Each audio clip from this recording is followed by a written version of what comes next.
안녕하세요. 학교 현장에서의 효과적인 가족 개입 두 번째 시간 시작하도록 하겠습니다. 1차 시에서는 가족의 정의와 개념, 그리고 특성, 가족 개입의 영역에 대해서 알아보았는데요. 이번 시간에는 가족 개입의 실천에 대해서 먼저 알아보도록 하겠습니다. 학교는 학생이 하루 일과 중 가장 많은 시간을 보내는 곳이며 인생의 가장 중요한 시기를 보내는 곳이기도 합니다. 학교는 학생의 지적 능력 향상의 기능뿐만 아니라 심리사회적 기능을 향상시켜 학생의 삶의 질을 개선시키는 역할을 수행해야 하는 곳입니다. 학교가 위와 같은 기능을 충실히 수행하고 학생들이 적극적으로 학교 생활을 이어나가기 위해서는 가족의 지원이 기반이 되어야 합니다. 최근에 학교 현장에서 나타나는 다양한 학생들의 문제와 어려움은 단순히 학교 부족의 문제이기보다는 가족과 사회의 문제를 고스란히 반영하는 결과입니다. 특히 가족은 모든 가족 구성원에게 욕구를 충족시키는 1차 체계이므로 가족이 가족 구성원에게 미치는 영향은 대단합니다. 그러므로 학교에서는 학생이 표출하는 다양한 어려움과 문제 행동으로부터 학교와 가정 사이에 일어나는 사건에 참여함으로써 학교 체계와 가족 체계의 유용한 자원을 연결시켜 학생과 가족 양자에게 도움을 줄 수 있습니다. 학교 내 담임 선생님 또는 교사와 함께 긴밀한 협조 체계를 구축하여 교육복지 전문 인력과 함께 수시로 소통하며 학생의 어려움과 욕구, 문제를 해결하기 위해 가정 방문 또는 상담을 함께 진행하며 가족에게 필요한 자원을 연계하고 조정해 줌으로써 학생을 둘러싼 가족 체계의 변화를 위해 노력해야 할 것입니다. 가족 개입의 실천 과정에 대해서 알아보도록 하겠습니다. 제일 첫 번째, 대상 학생을 선정하고 분류해야 하는데요. 이 단계는 3월 초 학기 초에 앞에도 설명했듯이 빈곤가족의 개념을 바탕으로 국민기초생활보장수급자, 한부모가족, 보호대상자, 차상위 계층 등 저소득층 자녀, 그리고 또는 북한 이탈 주민, 다문화 가정 등 교육 취약계층의 자녀, 여기엔 속하진 않지만 위기가 발생이 되거나 결손이 있는 가정의 담임 추천 학생을 중심으로 명단을 정리하고 수준별 개입을 위한 분류를 진행을 합니다. 이러한 교육복지 대상 학생의 최종 선정은 통합지원팀 협의회를 또는 사례협의회를 통해 결정하게 되는데요. 선정된 이외의 학생들 중 위기가 발생하였을 때는 수준과 상관없이 즉각적으로 개입할 수 있도록 하여야 합니다. 학생들을 개입하는 수준은 집중관리, 지속관리, 점검관리, 여긴 없지만 네 번째 기타 관리로 나눌 수 있으며 처음에 집중관리는 가장 1순위로 개입해야 될 학생으로서 위기 사례를 말합니다. 심리, 정서, 신체 영역의 심각한 불안정이나 보육 등의 가정체계 총체적인 개입이 필요한 대상을 말하고요.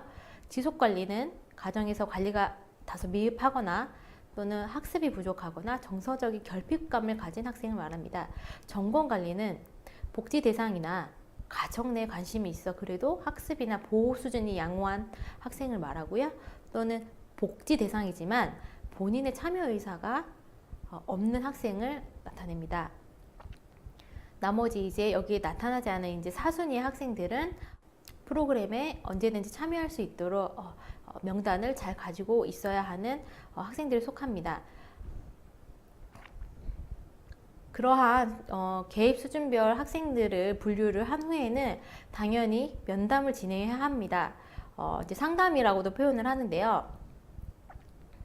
1순위 학생을 가장 먼저 면담을 진행해야 합니다. 학기 초는 사실 담임 선생님도 굉장히 바쁘고요. 교육복지 전문 인력도 사업을 시작해야 하거나 이제 계획하고 진행해야 되는 굉장히 바쁜 시기임에도 불구하고 가장 중요한 과업인 대상 학생을 꼭 면담해야 합니다. 물론 담임 선생님을 통해 알게 되는 정보도 있지만 교육복지 전문 인력과의 면담 또는 상담을 통해서 발견되는 정보들도 있습니다. 그 면담 결과를 토대로 담임교사와의 내용을 공유하며 학급 내에서 담임 선생님을 중심으로 학생을 지지할 수 있도록 해야 합니다. 두 번째, 그 면담을 진행할 때 있어서 이제 기록지의 내용을 간단하게 적어 놓은 것인데요. 쉽게 말씀드리면 가족에 대해서 상황을 파악하는 겁니다. 누구랑 살고 있는지, 어디서 살고 있는지, 이사를 왔다면 언제 왔는지, 또는 가족은 누가 있는지, 실제 같이 사는 사람은 누구인지, 친척들과 어떻게 왕래하는지, 또는 옆집 또는 이웃과 어떻게 왕래하는지, 그리고 학생이 뭘 원하고 또는 부모님이 뭘 원하는지, 주 양육자가 뭘 원하는지, 같이 함께 할 수 있는 방향은 뭐가 있는지, 어려운 상황에서도 이 가족의 강점은 뭔지, 문제가 있는 상황에서도 학생이 뭘 좀 달리하면 발전할 수 있는지를 파악할 수 있는 초기 면접 기록지의 내용입니다. 학기 초에 학생 환경조사서라든가 담임 선생님을 통해서 조사될 수 있는 부분들이 충분히 있는데요. 그 또한 함께 얘기하면 좋습니다. 그리고 초기에 학기 초에 아이들이 파악되기 전에 기존에 실무자가 있다면 분반된 아이들 동학년 협의회를 통해서 그 학년에 또는 그 반에 누가 있는지 함께 얘기하고 이 아이에 대해서 정보를 공유해서 학기 초부터 담임 선생님의 케어를 잘 받을 수 있도록 하는 것도 또한 방법입니다. 3단계에서는 이제 통합지원팀과 협의가 있는데요. 이제 문제 상황 개입을 위한 통합지원팀 협의라고 되어 있는데, 이제 가족에는 이제 문제 상황이 발생될 수도 있으며, 방금 제가 말씀드린 것과 같이 그냥 상시로 초반에 학기 초에 학생의 적응을 도울 수 있는 그런 협의회도 함께 진행이 될 수도 있습니다. 하지만 협의회가 정말 필요하고 자원 연결이 필요하다면 통합지원팀과의 협의가 분명히 이루어져야 하는데요. 면담을 토대로 가족의 상황과 문제 욕구가 파악이 됐다면 협의회를 통해 이 상황을 공유하고요. 학교 또는 다른 자원을 어떻게 연계해서 가족의 긍정적인 변화를 가져올 수 있는지 또는 지원할 수 있는 부분이 무엇인지 협의하고 결정해야 합니다. 그리고 협의하고 결정한 후에도 담임 선생님과 전문 인력이 수시로 상황을 점검하고 예의주시하면서 관찰하는 것도 굉장히 중요합니다. 네 번째 단계에서 학생과 학부모의 재면담이 있는데요. 앞에서 통합지원팀 협의회 또는 사례협의회를 통해서 여러 가지 지지 방안을 마련을 하고 개입이 되고 어느 정도 시간이 지나면 합의된 목표가 어떤 부분에 대한 변화를 가져올 것인가에 대해서 협의를 통해 결정되었고, 그거에 대해서 이제 진행을 해 나가면 추후에 어느 정도 일정 기간이 지난 후에는 다시 한번 면담을 진행합니다. 추후 면담을 할 때는 문제의 상황에 따라서 학생과 함께 보호자가 같이 면담을 할 수도 있고 별도로 진행이 될 수도 있습니다. 상황에 맞추어 면담을 진행하며 학교에서 지원할 수 있는 부분에 대해서 충분히 설명한 후에 학생과 보호자의 욕구가 모두 반영될 수 있는 부분까지 함께 탐색하는 것이 좋습니다. 그리고 탐색이 끝났다면 함께 변화하고 싶은 부분이 어디인지 함께 목표를 세우고 또 어떻게 실천할 수 있는지에 대해서 같이 함께 얘기합니다. 그리고 마지막으로 합의한 변화 목표를 달성할 수 있는지 기간을 합의하며 면담을 마무리합니다. 그 다음에는 직접적인 개입이라기보다는 그 합의된 기간까지 또는 학생, 보호자가 그것을 잘 수행할 수 있도록 관심을 갖고 지지하고 점검하고 그런 것들을 하는 기간이 꼭 필요합니다. 이 과정에서 담임교사와의 공유는 필수이며 학급 생활에서의 변화 또한 지속적으로 점검할 필요가 있습니다. 이러한 실천 과정의 이제 수행 부분에 있어서 사실 교육복지 전문 인력은 학급에서 학생들을 보고 있는 것이 아니기 때문에 변화를 쉽게 관찰하기는 힘든 상황입니다. 그렇기 때문에 담임 선생님이 다양한 상황 또는 다양한 학급 환경에 놓여 있는 학생을 잘 관찰하고 변화를 목격할 수 있는 그런 것들을 계속적으로 물어보고 어떻게 변화하였냐서 그러한 의사소통이 지속적으로 되는 것이 굉장히 중요합니다. 이렇게 합의된 기간이 끝나면 다시 한번 면담을 진행합니다. 그리고 어느 정도 본인이 변화를 가져왔는지 서로 얘기를 나누고요. 더 다른 목표를 가져갈지 아니면 아예 다른 욕구가 있다면 그거를 어떻게 개입할지에 대해서 얘기를 나눕니다. 종결이 되었다 하더라도 학생의 학교 생활은 지속적이기 때문에 담임 선생님을 통해 꾸준히 관찰될 수 있도록 해야 하며 유사시 이제 문제 상황이 발생할 수 있기 때문에 그때는 즉각적으로 개입할 수 있도록 해야 합니다. 학교에서의 가족 개입은 기본적인 관계 형성에 기반하기 때문에 학생과 가정에게 다가가는 아주 조심스러운 활동입니다.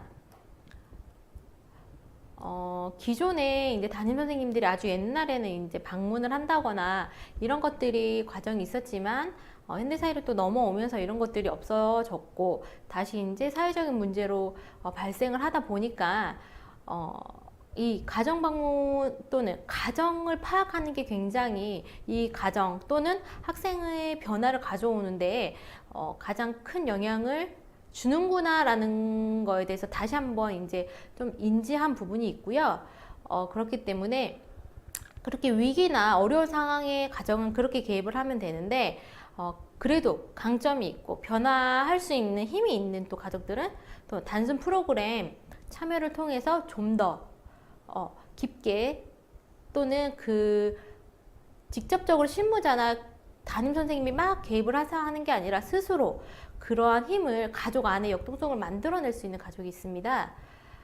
또한 그리고 좀 더 깊은 개입과 도움이 필요한 가족들은 지역사회에서 함께 협력해서 개입을 할 수 있는 경우도 있습니다. 근데 이 과정을 교육복지 전문 인력이 혼자 진행하는 것이 아니라 학교와 또 그리고 통합지원팀과의 충분한 협의, 사례회의팀 또는 사례팀과의 충분한 협의를 통해 가족을 지원할 수 있는 방법을 함께 찾아 나가야 할 것입니다. 다양한 실천 방법 중에 제가 앞에서 강조해서 말씀드렸듯이 가정 방문이 가장 근간이 되어야 합니다. 보통 2명씩 함께 나가는 것을 원칙으로 하고요. 가장 좋은 건 담임 선생님과 나가는 것입니다. 학교 현장에 있는 실무자로서 학생들은 가정과 학교에서 굉장히 다른 모습을 보이고요. 학교에서의 상황을 부모님께 말씀드리면 굉장히 놀라시기도 하고요. 또는 담임 선생님이 문제가 있는 또는 도움이나 어려움이 있는 친구들이 가정에 방문을 할 경우 그 학생에 대한 이해도와 지지의 그 깊이가 굉장히 달라집니다. 화면에도 있듯이 이러한 가정 방문은 학생이 처한 환경, 학생의 가정의 위치, 가족 간의 역동, 상호작용 등 학생에 대한 이해에 큰 도움이 되며 처음에는 이렇게 학교에서 가정 방문 나간다고 하면 별로 좋아하시지 않습니다. 하지만 그 전에 충분한 관계가 형성되었다면 오히려 반가워하시는 경우도 굉장히 많거든요. 그래서 방문이 하기 전에는 충분한 이해와 명확하고 납득할 만한 이유가 잘 설명되어져야 할 것입니다. 가족 방문을 하기 전에는 항상 미리 전화로 방문 사유를 말씀드리고 언제 방문하겠습니다 라고 말씀을 드릴 수 있지만 무단결석이나 장기결석 또는 학생의 위협이 될 수 있는 상황이 예상되는 경우는 불시에 방문도 가능합니다. 만약에 학생의 가정을 이해하는 데 있어서 가정 방문이 바람직하지만 불가피할 경우에는 다양한 접근 방법도 고려해야 합니다. 가정 방문이 학생의 건강한 성장을 도와주는 작업이라는 것을 가정통신문을 통해 먼저 안내가 된다면 가정방문의 거부감을 낮추는 데 도움이 될 수 있습니다. 가정방문을 위한 가정통신문 예시문인데요. 처음에는 앞부분에는 인사를 드리고 이 가정방문이 왜 진행이 돼야 하며 목적이 무엇인지에 대해 분명히 안내 드립니다. 그리고 방문에 이제 몇 가지 원칙을 지금 적어 놨는데요. 그냥 도움을 위함이다 라고 이렇게 설명하는 것보다는 충분하게 가정 방문을 통해 어떻게 할 것인지에 대한 것을 이제 설명한 내용이고요. 그리고 그 뒷면에는 이제 언제 왔으면 좋겠다는 표시하는 그런 체크란이 있습니다. 그리고 가기 전에 이제 동행자가 발생할 수 있음을 먼저 안내 드리고, 동행자가 오기 싫어요 라고 하면 동행자 없이 가면 되고요. 그리고 또 빈손으로 가지 않는 것이 가장 또 중요할 것 같습니다. 큰 선물을 하기보다는 마음을 전달할 수 있는 작은 선물을 통해 이렇게 스티커를 부착을 해서 나간다거나 하면 더욱더 따뜻한 마음으로 맞아주시는 경우를 이제 전 또 경험을 했거든요. 그래서 이제 실무자로서 가정 방문을 하게 되면 꼭 이렇게 활용을 하면은 좋을 것 같습니다. 두 번째로 이제 학부모 연수 또는 학부모 교육, 뭐 코칭, 뭐 이런 것들이 굉장히 이제 많이 이루어지고 있는데, 학생들의 이제 문제 예방을 위해서 다양한 자녀 양육 방법, 교육 방법을 이제 학교에서 그런 강의를 열어서 이제 진행하는 건데요. 여러 가지 주제로 진행이 됩니다. 뭐 자녀와의 대화법, 중독 예방, 뭐 자기주도 학습, 자녀의 진로, 학교 폭력으로부터의 자녀 보호, 바리스타 체험 등. 일단은 이 학부모 연수 교육은 뭐 자녀 양육에 대한 부분도 많이 이루어지겠지만, 엄마 또는 보호자, 아빠, 양육자들이 가지고 있을 수 있는 스트레스도 굉장히 크기 때문에 그런 부분에 대해서 다뤄주는 강의도 굉장히 많이 진행되고 있습니다. 이렇게 학교에서 이런 것들이 진행이 되면 굉장히 이제 적극적으로 참여하시는 이제 부분들도 있고, 하지만 많이 빈곤층이 많은 학교라던가 이렇게 아무리 안내 나가도 참여하지 않는 부모님들이 계세요. 이제 그런 부모님들은 이제 개별적으로 어떻게 접근을 할 건지 전문 인력이 이제 고민을 해서 개입을 하면 좋을 것 같습니다. 그리고 말 그대로 이제 두 세대 가족 지원 프로그램인데요. 크게 현장에서는 지금 가족 체험, 치료, 여행 이렇게 크게 세 분야로 운영이 되고 있고요. 가족 체험 같은 경우에는 평소에 체험하기 어려운 요리, 만들기, 공예 등을 이제 자녀와 함께 와서 할 수 있도록 이렇게 진행이 되는 것들이고요. 가족 치료 프로그램 같은 경우에는 체험을 할 수 없는 가족 간의 의사소통에 어려움이 너무 많거나 또 자녀들은 엄마를 이해하기 힘들고 엄마도 애들 이해하기 힘들고 이런 상황에 이제 노출이 돼 또는 그런 기간이 오래된 가족을 대상으로 전문적인 개입을 위한 이제 치료 개입이고요. 가족 여행 프로그램 같은 경우에는 보통 빈곤 가정의 대부분의 가족들은 이제 여가 생활이 굉장히 힘듭니다. 이제 맞벌이도 마찬가지고 주말에도 일을 해야 한다거나, 하지만 아이들의 가장 큰 욕구는 엄마 아빠랑 놀러 가는 거거든요. 가까운 데라도. 그래서 그런 부분에 대해서 여행 가려면 돈이 많이 들다 보니까 이제 안 가게 되고, 그러니까 이런 부분 여가 생활을 지원하기 위해서 가족 단위의 여행을 지원합니다. 세 가지 프로그램이 있는데 다들 반응은 굉장히 좋으세요. 근데 이제 가장 좋은 건 가족 여행 프로그램이 아무래도 만족도도 굉장히 높고 욕구도 굉장히 많은 것으로 나타나고 있습니다. 가족 개입 시 이제 조심스러운 부분이기 때문에 굉장히 유의해야 할 부분도 있는데요. 먼저 앞에 설명드렸던 것처럼 가족의 기본 개념에 대해 이해하고 접근해야 합니다. 왜냐하면 가족이 뭐 이혼한 상황인데 그런 부분에 대해서 조심스럽게 접근하지 않고 또는 엄마가 돌아가신 한 아버지 가정에 방문해야 될 경우, 그러니까 이러한 부자 가정, 할아버지 가정의 특성, 또는 조선 가정의 특성을 잘 이해하고 개념 이해하고 접근하여야 하고요. 그리고 이제 면담을 진행할 때도 진실된 마음으로 조심스럽게 굉장히 언어 선택도 이렇게 진행이 돼야 됩니다. 그래서 충분히 나는 이 가족을 이해하고 싶고 도와주고 싶다라는 마음이 좀 전달이 되는 면담을 진행해야 될 것 같고요. 통합지원팀 운영과 함께 이루어질 수 있으면 가장 좋을 것 같습니다.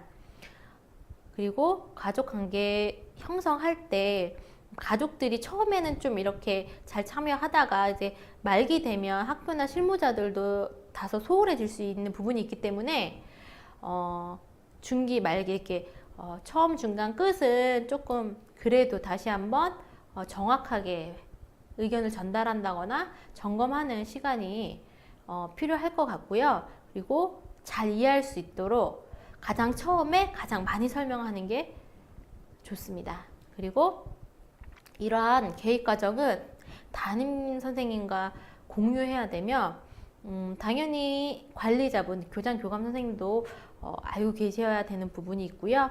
그리고 학급 내 모니터링이 꾸준히 이루어질 수 있도록 해야 합니다. 이상 학교 현장에서의 가족 개입에 대해서 알아보았는데요. 학교에서의 가족 개입이 시작된 지는 얼마 되지 않았지만 가족 개입을 진행하고 있는 실무자로서 가장 효과가 좋고 그리고 학생들이 행복해질 수 있는 작업이 아닌가 합니다. 또한 빠른 효과를 볼 수 있는 것도 마찬가지고요.